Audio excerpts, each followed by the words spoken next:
A criminal and trial attorney, along with retired Sergeant Cheryl Dorsey, who served with the Los Angeles Police Department. Thank you both for joining us this afternoon. Eric, I want to start with you and with the latest here. The sixth officer now relieved of duty in Memphis. It's not clear, as Shimon was just saying, whether he's going to be facing any charges. Why not? And do you expect more officers who are on that scene to face disciplinary action? I expect a lot more people to face disciplinary action. When you have a unit where one of these officers tased him, which that is what Preston did, he tased him, then said, "I hope they stomp his ass." This is what this unit did.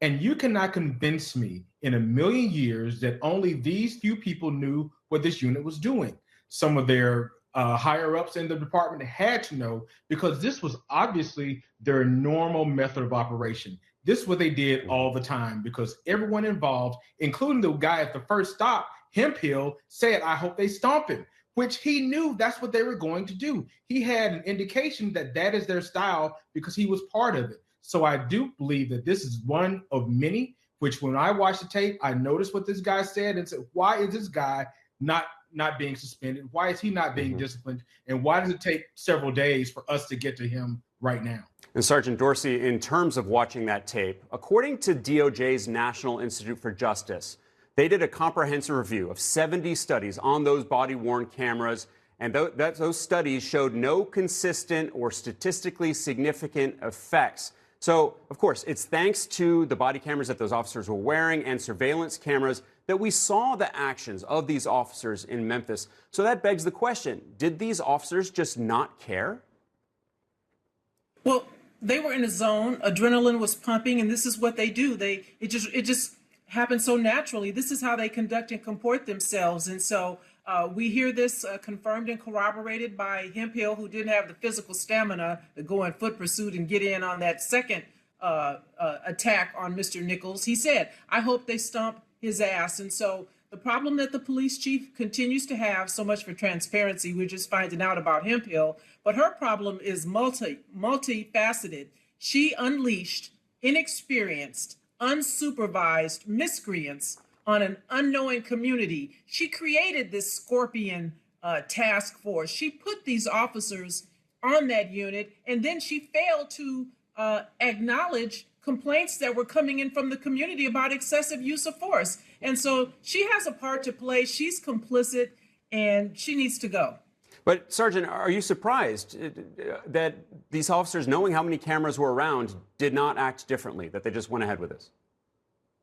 I'm not surprised, because they were just in a zone. Okay. And that's why it's so important to have field supervisors, which the chief admitted she doesn't have. Right. You need to have a patrol sergeant like I was to roll up on these calls when you hear your officers go code 6 so that you can monitor their activity. And if you observe a use of force, you can then manage it. You can pull those officers off. You can say, hey, that's enough. We know that these were just basically officers who were one click away from being a rookie out there, unsupervised. And so I'm not surprised at all. And we know that these officers understood what they were doing, because they were creating an audio record to manufacture the probable cause. And at one point, you even see an officer shine his flashlight up at the sky cop as if he was thinking, his flashlight on the camera might preclude anyone from seeing exactly what was going on. This is very troubling. That's a very interesting point. Eric, one of the fired officers who has been charged in the Nichols death, Demetrius Haley, he was also a defendant in a 2016 civil lawsuit where a county jail inmate claimed to have been beaten. That lawsuit was then dismissed. But do you think evidence collected in that case could now be used in this time? Yes, because when you have incidents of prior acts, especially acts that are very similar to a case, they can be used on the criminal side and the civil side. For example, when we handle cases on the civil side, we can subpoena prior evidence. We can talk to the experts. We can bring in the police reports and the victim and the witnesses to talk about what that person did. Because if it shows that he had a propensity for violence, and that goes into what the Memphis PD's issues will be, the negligent hiring and supervision of these officers, they should have known about his past and should have had him under very close scrutiny to make sure he didn't violate something like that again. We have heard calls for years for police reform on the national level from protesters, from lawmakers, from President Biden. Sergeant Dorsey, what kind of legislation on a national level, federal legislation could have prevented this kind of horrific incident? I don't know that there's anything that could have prevented it, but certainly there needs to be an end to qualified immunity. And while I don't say no to anything that they want to do on a national level in terms of legislation, the problems that we're seeing are local. And so understand this police chief has complete autonomy over her police department. And so she will decide which officers will be investigated, if any, which officers will be disciplined, and to what extent.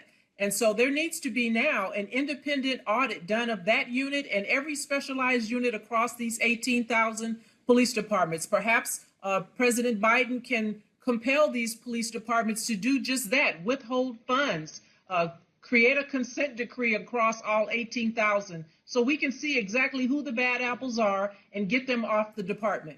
Yeah, that unit, the Scorpion unit, now has been disbanded. But Eric, just to follow up there, do you see laws going forward that are going to be up for debate as a result of Nichols' death? One law that we've been pushing for years was body cams. Without the body cams, none of this would come to light. You have the cameras on the poles that were crime prevention cameras. However, body cameras worn by officers will tell the whole story. And we have to make sure nationally that they cannot just on their own cut the body cameras off and on. Make sure they're recorded with every single thing they do, because without that footage, the story, like the officer said, he reached for so-and-so's gun, he reached for my gun, man. Those stories, when they write those, the public and the officials tend to believe them. So we need that level of scrutiny with cameras to show us every single thing that happens when an officer intervenes with any type of citizen. All right, Eric Guster, Sergeant Cheryl Dorsey, thank you so much for your time and expertise.